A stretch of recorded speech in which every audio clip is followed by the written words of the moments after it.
여러분 안녕하세요. 과학 두 번째 시간입니다. 별의 진화와 원소의 생성 교과서 22쪽 나가도록 하겠습니다. 필기구 같이 준비해 주세요. 자, 별의 진화와 원소의 생성. 자, 오늘 핵심 개념은 태양계 원소의 생성, 그 다음에 지구의 고체 물질이 어떻게 형성되었는지가 핵심 개념입니다. 여러분들 오늘 별의 진화 과정 배울 거거든요. 그 중에서 무거운 원소가 어떻게 형성되는지 설명할 수 있어야 됩니다. 그 다음에 두 번째로는요, 이 생명체를 구성하는 다양한 원소들이 있다는 거 중학교 때 배웠죠? 이 원소들이 만들어지는 과정을 통해서 지구와 생명의 역사가 우주 역사의 일부분이다 라는 것을 이해하고 설명할 수 있어야 되겠습니다. 네, 여러분 선수학습에 앞서서 공지사항이 하나 있습니다. 첫 번째 시간 형성평가에 제출한 답변 내용을 선생님이 살펴보니까 빅뱅에 대해 아는 대로 서술하시오 라는 물음을 무색하게 만드는 답변들이 있었어요. 뭐냐면 빅뱅의 정의가 교과서에 나오죠. 그거를 그대로 뺏겨서 낸 친구들이 있었습니다. 형성평가의 내용은 그 시간에 여러분들이 통찰하여 학습한 내용을 자신의 언어로 써내려가야 하는 겁니다. 오늘은 잘 할 수 있겠죠? 형성평가 결과물들은 나중에 수행평가를 할 때 아주 유용하게 쓰일 거니까 그 시간마다 잘 정리할 수 있도록 해주세요. 자, 그럼 선수학습 확인해 봅시다. 자, 우주 공간에는 주로 수소, 그 다음에 헬륨 등의 기체가 분포하게 되는데 우리는 이런 물질들을 성건 물질이라고 했었죠. 그 다음 두 번째입니다. 태양과 가까운 곳에서는 있는 행성을 지구형 행성, 태양과 멀리 있는 행성을 목성형 행성이라는 것을 배웠습니다. 그러면 오늘 별의 진화와 원소의 생성 과정 이걸 배우기에 앞서서 오늘 배울 내용의 전반적인 학습 내용이 담겨져 있는 영상을 선생님이 준비했습니다. 그 영상을 먼저 시청하시고 수업에 들어가도록 하겠습니다. 프레드 호일은 그의 논문에서 모든 원소들이 별에서 생성된다고 밝혔습니다. 그렇다면 별에서 원소는 어떻게 만들어질까요? 빅뱅 후 약 3억 년이 지나면 우주에선 최초의 별이 형성됩니다. 태양처럼 스스로 빛을 내는 별은 수소 핵융합으로 일생을 시작합니다.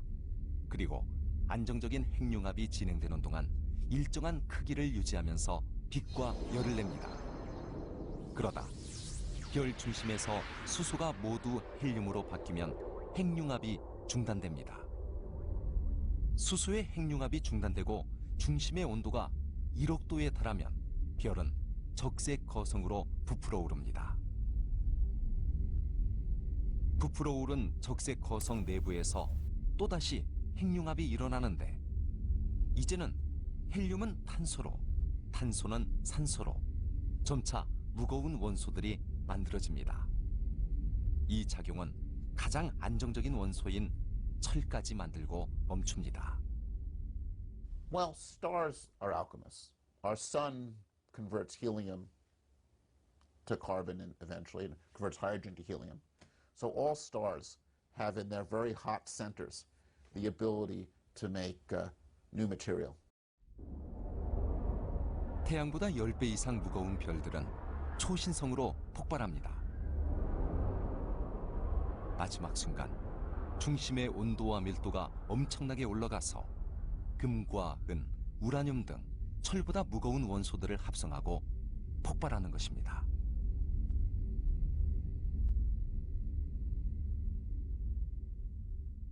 In a supernova, this is what happens when a star finishes its life, when it dies. It's finished burning, and then it stops shining, and so it collapses because it's very heavy. Its own gravity pulls itself together. This makes it get hot again, and it explodes. 별은 자연과 같이 순환의 역사를 걷습니다. 별의 죽음인 초신성의 폭발로 성운이 만들어지고 그 안에서 새로운 별이 탄생합니다. 별은 일생을 통해 다양한 원소들을 만들고 죽음을 맞이하면 우주 공간의 그 원소들을 흩뿌립니다.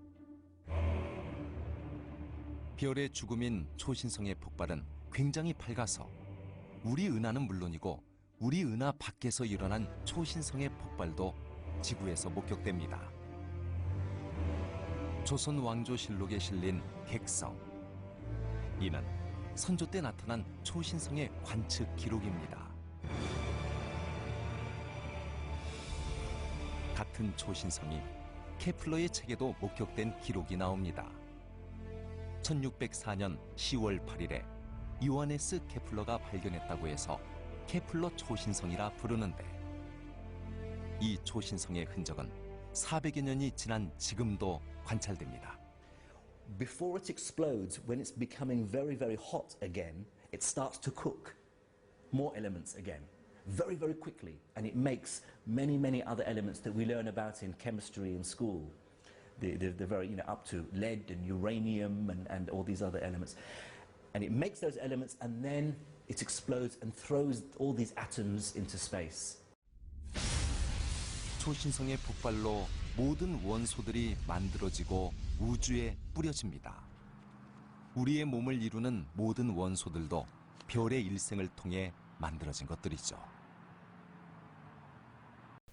네, 여러분, 태양은 다들 별인 거 알고 있죠? 요 태양계 중심에 있는 별, 태양. 자, 이 태양의 1000배에 달하는 오리온 자리의 대표 별자리인 베텔게우스라는 별이 있습니다.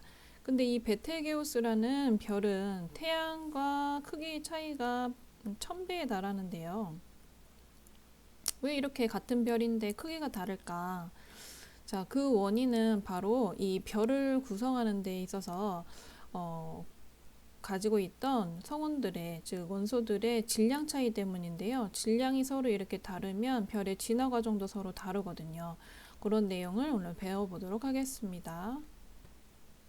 첫 번째 물음에 대한 답입니다. 베텔게우스와 태양은 질량이 서로 달라 진화하는 과정이 다르기 때문에 이와 같은 결과가 나타나게 됩니다. 넘어가 보겠습니다. 자, 별의 탄생입니다. 주로 이제 수소랑 헬륨으로 우주 공간에 펼쳐져 있는 이 기체들로 이루어진 성간 물질들이 한 곳에 모이게 되면 바로 원시별이 만들어지게 돼요. 여러분, 성간 물질은 중학교 때 배웠었죠. 우주 공간에 이와 같이 먼지처럼 모여 있게 되는데, 이 성간 물질들이 한 곳에 모이게 되면은 중력이 커지게 됩니다. 그럼 이렇게 중력이 커지면 주변 물질들이 더 많이 모이게 되겠죠. 그럼 이렇게 밀도가 아주 높은 곳이 발생하게 되는데, 여기에서 바로 원시별이라는 게 만들어지게 되고요. 이 원시별, 만들어진 원시별이 중력에 의해서 발생하는 열이 점점 높아지게 됩니다. 그러면 내부의 온도가 점점 상승하게 돼요. 그럼 이렇게 온도가 높아지면 높아질수록 어떤 일이 생기냐면, 이 원시별 가운데에서 핵융합 반응이 일어나게 돼요. 그럼 이 핵융합 반응이 일어나면 이 내부에 압력이 또 생기게 됩니다. 처음에는 중력이 생겼었는데 핵융합 반응이 일어나게 되면서 내부 압력이 발생하게 돼요. 내부 압력이 높아지게 되면 이제 안으로 들어오는 중력뿐만 아니라 안에서 밖으로 나가는 힘이 세지게 된다는 거죠. 그런데 바깥에서 안으로 들어오는 이 중력의 힘과 그 다음에 안에서 바깥으로 나가는 이 내부 압력의 힘이 일정하게 평형을 유지하게 됩니다. 이러한 형태가 오랫동안 유지되는데 이게 바로 원시별이에요. 그런데 여기에서 이제 수소 핵융합 반응이라는 말을 여러분들 들어는 봤겠지만 자세하게 한 번 더 살펴보겠습니다. 내부 온도가 1000만 켈빈 정도, 1000만 켈빈이면은 일시 100, 1000만, 10만, 100만, 1000만 켈빈 정도가 된다는 거, 약 한 1억도 정도 된다는 얘기거든요. 1억도 정도 되게 되면 이 원시별의 중심부에서 수소 원자핵이 헬륨 원자핵으로 바뀌는 현상이 나타나는데, 그게 바로 수소 핵융합 반응입니다. 여기 그림에서 보는 바와 같이 수소 원자핵 4개가 모여서 헬륨 원자핵 1개를 만들게 되는데, 그 과정에서 에너지가 발생하게 됩니다. 이 발생된 에너지가 원시별의 내부에서 원시별의 바깥으로 빠져나가게 되겠죠. 그렇게 되면서 이제 이 수소 원자핵이 하나의 헬륨 원자핵으로 탄생하는 과정이 바로 수소 핵융합 반응입니다. 이 수소 핵융합 반응을 하는 별의 내부 모습을 여러분들 교과서 23쪽에 있는 그림처럼 볼 수가 있는데, 처음에 원시별이 형성될 때 바깥에서 안으로 들어오는 이 중력에 대해서 이야기했었잖아요. 이 중력이 파란색 화살표로 표시가 되어 있고요. 그 다음에 수소 핵융합 반응이 일어나면서 내부 압력이 높아지게 되면서 자, 이렇게 노란색 방향으로 안에서 바깥으로 나가는 힘이 생긴다고 했습니다. 이 두 힘이 서로 이렇게 같은 크기, 평형을 이루게 되는 거죠. 지금 화살표의 크기가 들어오는 거랑 나가는 게 똑같죠. 그럼 힘의 세기가 같다는 뜻이죠. 이렇게 되면 별의 크기가 일정하게 유지되는데 내부 압력과 중력이 정력학 평형을 이루면서 더 이상 중력 수축이 일어나지 않는 안정한 별이 탄생을 하게 되는데, 이러한 별을 우리는 주계열성이라고 합니다. 별의 크기가 일정하게 유지되는 중력 수축이 더 이상 일어나지 않는 별을 주계열성이라고 합니다. 여러분들 이제 별의 진화에 대해서 알아볼 텐데요. 이 별의 진화는요, 질량에 따라 달라져요. 질량의 크기가 태양 정도인 별의 진화, 그 다음에 질량의 크기가 태양보다 큰 별의 진화, 이렇게 두 개로 나누어서 살펴볼 건데, 여러분들 교과서 24쪽에 있습니다. 이 별의 중심에서 수소 핵융합 반응이 일어난다 했죠. 그러면 수소가 헬륨으로 바뀐다고 했습니다. 그 다음에 이 내부의 온도가 점점 상승하면서 헬륨이 그 다음에 탄소로 바뀌는 핵융합 반응이 또 발생을 하게 되고요. 질량이 태양 정도인 별의 내부 구조에는 수소, 헬륨, 탄소 해서 최종적으로 탄소까지 만들어지는 별의 진화 과정을 거치게 됩니다. 이때 많은 양의 에너지가 발생을 하게 되고요. 질량이 태양보다 큰 별 같은 경우에는 중심부에서 탄소가 만들어진 후에 그 후에도 계속 온도가 높아집니다. 계속 온도가 높아져서 다시 핵융합 반응이 진행이 되고, 그다음 질소, 그다음에 산소, 규소 등이 만들어지게 됩니다. 그래서 질량이 태양보다 큰 별의 내부 구조를 보면은 처음에 수소가 헬륨, 그다음에 헬륨 다음에 탄소, 그다음에 탄소에서 질소, 그다음에 다시 핵융합 반응이 일어나서 산소에서 규소, 그다음에 규소에서 철까지 만들어지게 됩니다. 그래서 이 질량이 태양보다 큰 별의 내부에는요, 이렇게 핵융합 반응으로 철이 만들어지면 더 이상 에너지가 발생하지 않고요. 이때부터는 수축을 하기 시작합니다. 자, 이게 무슨 말이냐? 아까 선생님이 안에서 밖으로 이렇게 나가는 힘, 내부 압력이 발생한다고 했죠? 수소 핵융합 반응이 일어날 때. 그리고 별이 처음에 만들어질 때부터 생성되었던 중력 수축 방향, 이 밖에서 안으로 작용을 한다고 했습니다. 그런데 철이 만들어진 이후부터는 어떤 일이 발생한다고 했어요, 방금? 철이 만들어진 다음에는 에너지가 발생하지 않는다고 했습니다. 자, 그럼 내부 에너지가 발생하지 않는다. 이게 사라진다는 거예요. 그렇죠? 자, 이게 사라지게 되면 뭐만 남습니까? 중력 수축만 남게 되죠. 자, 이 중력 수축만 남게 되면 별이 이제 어떻게 되냐면은 바로 수축을 하게 된다는 이야기예요. 자, 그럼 이렇게 계속 수축을 하게 되면 별이 이거를 견딜 수 있을까요? 견딜 수 없겠죠.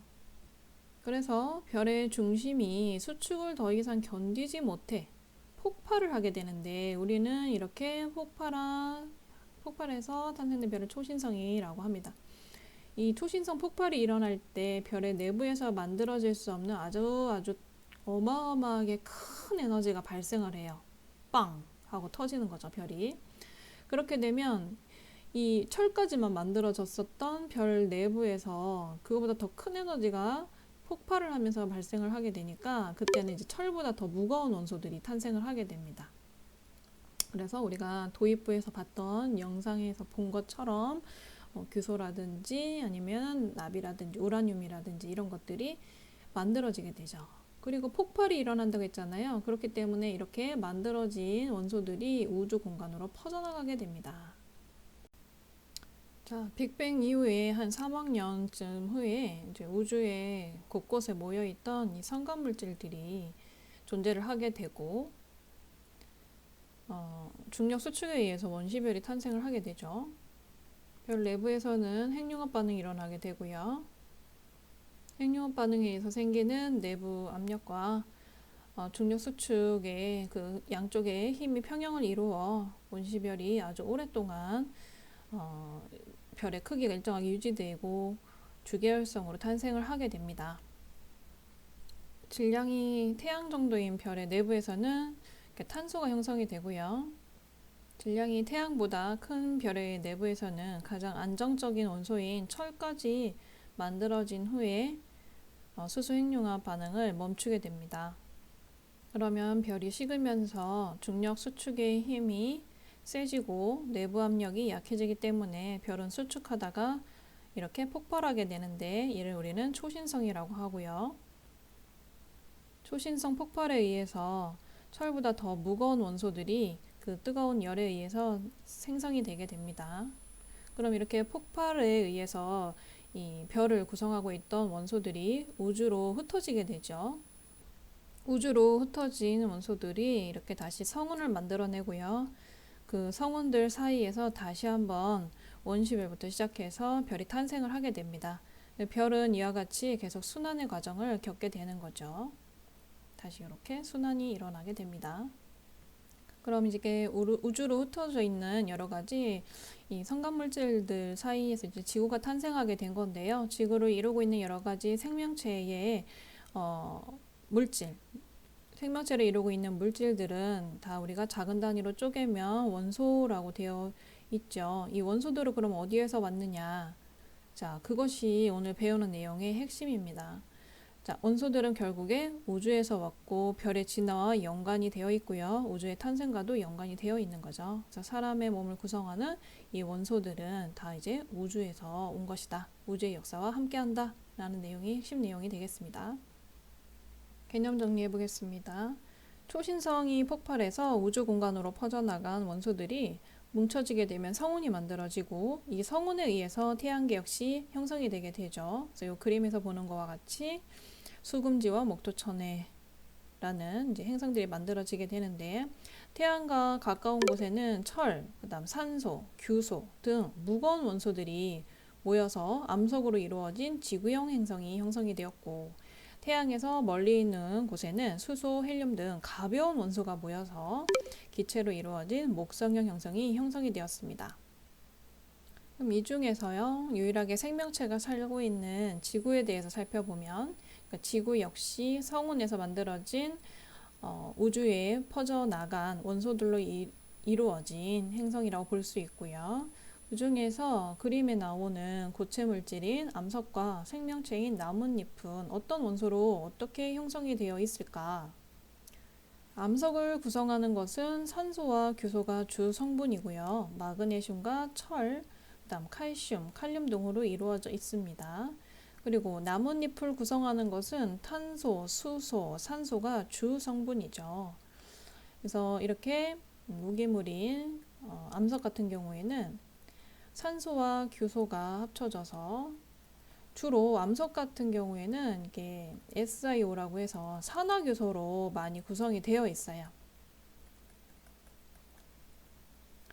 그리고 생명체 같은 경우에는 아주 기본적으로 항상 모든 생명체는 탄소, 수소, 산소, CHO가 주성분입니다. 여기에 이제 단백질 같은 이제 우리의 머리카락, 그 다음에 우리의 살, 뭐 이런 것들은 추가로 이렇게 질소가 더 들어있을 뿐 CHO가 주성분입니다. 생명체 같은 경우에는. 그러니까 이런 원소들이 다 어디에서 왔느냐? 다 별의 진화 과정과 관련이 있다. 우주에서 다 온 것이다. 그 우주에서 만들어진 원소들이다. 그 원소들로 생명체와 이런 무기물질들, 암석 같은 것들이 형성이 되었고 그로 인해서 지구가 탄생하게 되었다. 라는 이야기입니다. 그러면 암석과 나뭇잎을 이루는 원소들을 좀 나눠가지고 살펴보도록 합시다. 자, 일단 수소. 수소 같은 경우에는 대부분 언제 형성이 되었냐면 대폭발, 즉 빅뱅 할 때 우주 생성 초기에 형성이 되었죠. 빅뱅 할 때. 그래서 우주에는 이제 수소가 가장 기본적으로 많이 있죠. 빅뱅 할 때 형성이 되었기 때문에. 그러면 이 수소는 그때 형성되니까 그거랑 같이 연결해서 헬륨도 마찬가지겠죠. 그런데 이제 수소랑 헬륨을 제외한 이 철보다 가벼운 원소들 있죠. 철보다 가벼운 원소. 얘네들은 별이 진화하는 동안에 형성이 된 거죠. 철보다 가벼운 원소들은 뭐 탄소 같은 것들, 이런 것들은 별이 진화하는 동안 형성이 되었고요. 자, 적으면서 듣고 있죠. 그 다음에 이번에는 철보다 무거운 원소입니다. 자, 철보다 무거운 원소는 언제 만들어졌죠? 자, 바로 초신성이 폭발할 때 만들어졌죠. 이렇게 세 가지로 요약할 수 있겠네요. 수소, 헬륨과 같은 이런 가벼운 기체들은 대폭발할 때, 즉 빅뱅이 일어날 때 만들어졌고, 철보다 가벼운 원소들은 별이 진화하는 동안 형성이 되었고, 그 다음 철보다 무거운 원소들은 초신성이 폭발할 때 형성이 되었다. 정리되었죠? 교과서 25쪽에 작성하시면 됩니다. 그래서 최종 내용을 정리하면 빅뱅 이후에 우주에서 만들어진 다양한 원소는 태양, 지구, 생명체를 만드는 재료가 되었다. 그래서 지구와 생명체의 역사가 우주 역사의 일부분이다 라는 내용 확인할 수 있겠습니다. 자, 스스로 확인하기 문제 풀어보겠습니다. 지구를 이루는 주요 원소인 탄소, 그 다음에 산소, 철, 이거는 질량이 태양보다 큰 별의 내부 또는 초신성 폭발할 때 만들어지게 되죠. 그 다음에 철보다 무거운 원소들은 초신성 폭발이 일어날 때 만들어지게 되죠. 지구를 이루는 원소들은 굉장히 무거운 원소들이기 때문이죠. 그래서 초신성 폭발 때나 질량이 태양보다 큰 별의 내부에서 만들어지고 그게 기온이죠. 다음 3번 문제입니다. 별의 내부에서는 철보다 무거운 원소가 만들어지지 않습니다. 앞에서 배웠죠. 그러면은 왜? 이유가 무엇일까? 철보다 더 무거운 원소를 만들어내려면 그만큼의 에너지가 있어야 되는데 철보다 더 무거운 원소를 만들어낼 수 있을 만큼의 에너지가 없기 때문입니다. 철보다 더 무거운 원소를 만들어낼 수 있을 만큼의 에너지가 없기 때문이다. 그래서 언제 만들어지느냐? 그 에너지가 생성되는 시기가 언제죠? 별이 수축하고 그 힘을 견디다 못해서 폭발할 때죠. 즉 초신성이 폭발할 때 그래서 엄청난의 에너지가 발생하기 때문에 그때 철보다 무거운 원소들이 만들어지게 되는 겁니다. 별의 진화와 원소의 생성 수업은 여기까지고 준비된 형성평가 문제 풀어보도록 합시다.